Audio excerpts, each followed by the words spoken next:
Was your Roku account stolen to purchase fraudulent subscriptions? Hey everybody, it's your boy Dominic, aka Dominic Cyber Genius, and I'm coming back to you guys with another video. Today's discussion is going to be about Roku and how they just suffered a data breach that is affecting over 15,000 users. So let's get to it. As you see here, during this Bleeping Computer article, Roku has disclosed that they suffered a data breach and it's impacted over 15,000 customers. The specific number is 15,363. So these customers had their accounts hacked and breached, and because of it, the threat actors were able to make fraudulent purchases on their behalf. So they were able to purchase hardware that Roku supplies as well as streaming subscriptions. For those that don't know, Roku is kind of this big platform that allows you to manage all of your subscriptions or streaming subscriptions specifically all under one account. So you can watch things like Netflix, Showtime, Peacock, different things like that. And Roku allows you to manage all these under one account. Because threat actors breached people's accounts, they were able to make fraudulent purchases on various streaming subscriptions. Also, Roku sells, their little sticks that you actually use to, connect to the actual server, the remotes, cameras, strip lights, all the above. So threat actors were purchasing all of these during the data breach. And they also even said that once the threat actors stole these accounts, they were actually selling them most likely on the dark web for as little as 50 cents per account. So this allowed users or purchasers to use the stored credit cards on the account to make illegal purchases. They also said on Friday, Roku first disclosed this, and that was a specific amount of customers that were affected, as you see here, 15,363.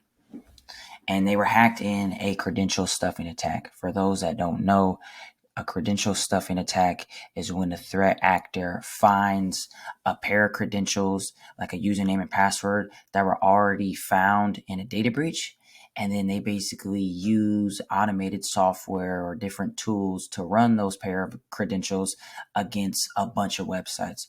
So say, for example, if you had your Google account breached, but you use the same password for your Google account as your bank, as your investment account, as your YouTube account, now the threat actor can start using those pairs of credentials to start seeing if they match up to whatever account that you have.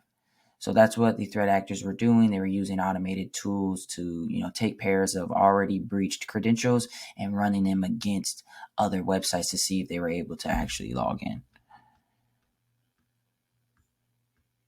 As you see right here, a credential stuffing attack is when threat actors collect credentials that are exposed in data breaches, like how I said earlier, and then they attempt to use them to log into other sites. So it's kind of like a brute force in a way. It's just that they already know what the breached password is. They're just trying to guess and see what account or website will allow them to actually get through with these credentials. So it's like a brute force attack, but not, really in that sense. The company also says that once an account was breached, it allowed threat actors to change the information on the account, including passwords, email addresses, and shipping addresses. So basically, the threat actor, once they got in, they could lock the user out. They can change the email to where they're getting the notification sent to their email, and then they can change the shipping address. So now the threat actor may have purchased Netflix or Roku stick. They change the email to their email, so then they're the ones getting the notification, and then they change the shipping address. So then it makes it even harder for people to even know that they got a notification that something was purchased without their behalf. So that's actually pretty smart on the threat actors' end.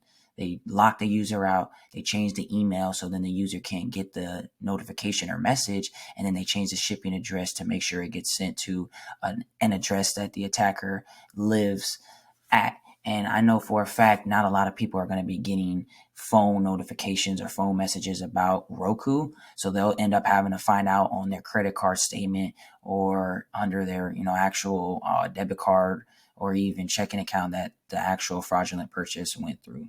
So this actually gives threat actors a lot more time to be able to pull off something like this without, getting caught, because they're changing the email and things of that nature.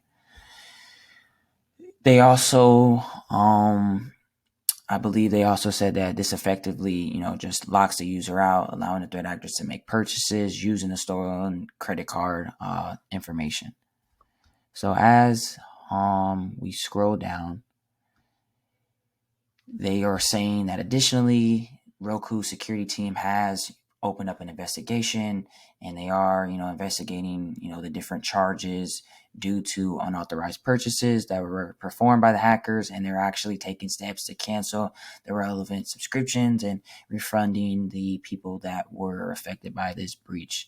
They said legitimate account holders who got hijacked must visit my.roku.com and click on forget password to get an actual reset link sent to their email. After accessing the account, head over to, the Roku dashboard or review your activity, make sure everything is, good to go, and that all the subscriptions that are there seem to be legitimate. As I scroll down towards the end of the article, this is explaining what, Roku is. But one thing that did catch my eye was that obviously we all know that Roku is a streaming content company, and they allow you to, access a bunch of streaming sites and streaming platforms, and you can kind of service these and you manage them through all one account. But what caught my eye was how they were saying that Roku stores customers' credit card information in their online accounts, so then they can be easily used for future purchases.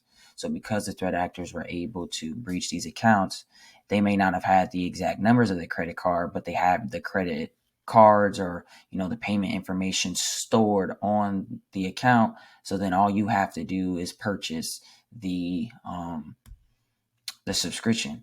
And also, if you don't even have a PIN, because I know Roku allows you to put a PIN in for security. If you don't have that, all the threat actor has to do is log into the Roku account, figure out what subscription they want to get, subscribe to it, create the account, and then now it's theirs. And you don't have to do anything because it's not too much. Once you have, the information pre-stored on your actual account, all you have to do is go click a button, click into the actual streaming platform, and then make an account or whatever it is, and then purchase the subscription.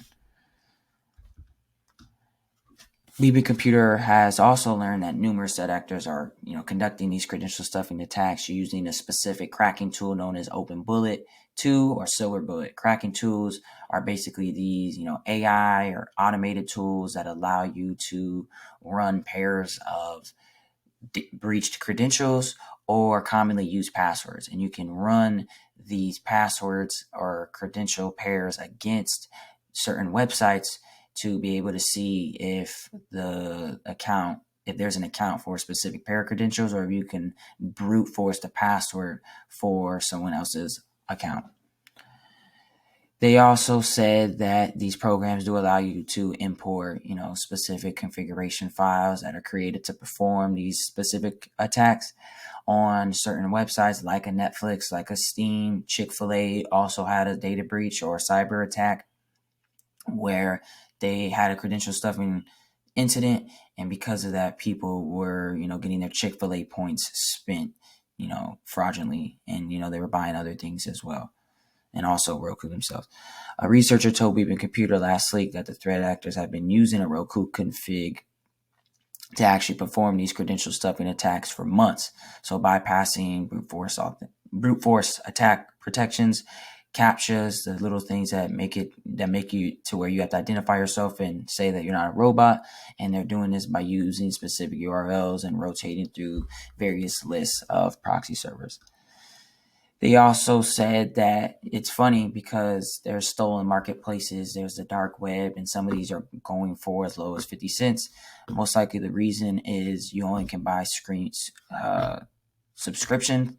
You can't really buy anything else outside of like the specific hardware. And then they don't have access to all the full credit card or the full payment information. So because of it now, you can see why it's not worth as what something else would be, like a bank account or an investment account. And they also said, I believe, 439 accounts have been sold, as you see here from one of these pictures. This is the example of what the marketplace looks like.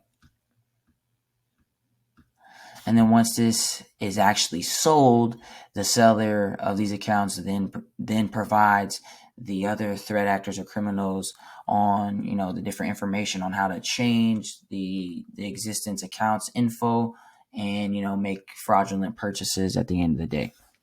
So after making these purchases, it's common for them to, share screenshots of redacted or information that's kind of been blurred out or, doesn't, that isn't human readable to show others that like, hey, I actually, purchased this account and I was able to make fraudulent purchases on it. As you see here, a Roku indoor camera, the Roku voice remote was getting sent to a certain, shipping address.